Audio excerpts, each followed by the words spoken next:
Hello सांग माने आपण मैंने केमती अच्छा आपण का आशीर्वाद आमे बहुत भलरे अच्छु।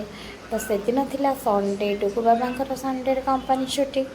तो डुगु बाबा कहले चलो ये पाखे गोटे सी बीच अच्छी से बुले आसवा। तो आम बाहरी पड़लु माँ पु चैन कण ही सी बीच बुलाया। तो फाइनाली आसी पहुँच गलु सी बीच रे। देखु सी बीच के सतरे माने जीवन जिते जोर कि जाओ ना सी बीचटा पूरा शांति लगे।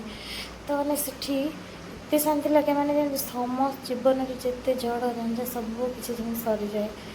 तो छाड़ू मुझे कविता आड़ को बेसी पलैली मु तो कवि नुहे।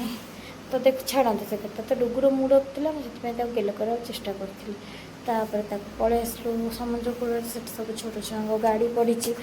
डुगु तो बसापी पूरा एक्साइटेड देखिए कांदिला। बाबा बसईदे आनिक तो बेसी नुहे 80 टकर से 10 बेरा भ्रमण कला। तो तापर गला तार मूड ठीक बाबा सहित पलि आसा समुद्र कूल।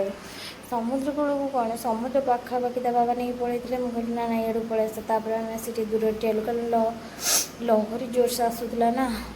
तो पाग भी वर्षा पाग था एपटे ओडिशा को तो जानते प्रबल जोर से बन्या बड़ी पानी हो। तो एपटे भी जहाँ भी तार टिके भी किसी फरक पड़ो ना। तो समुद्र जेहतु अशांत रहा। तो तापर डुगु टे ओदा होता पैंट लहरी भांगी बदला बदली कर पुणी अलग ड्रेस पिंधेदेलु कारण से कुर्ती अनकम्फर्टेबल थिला।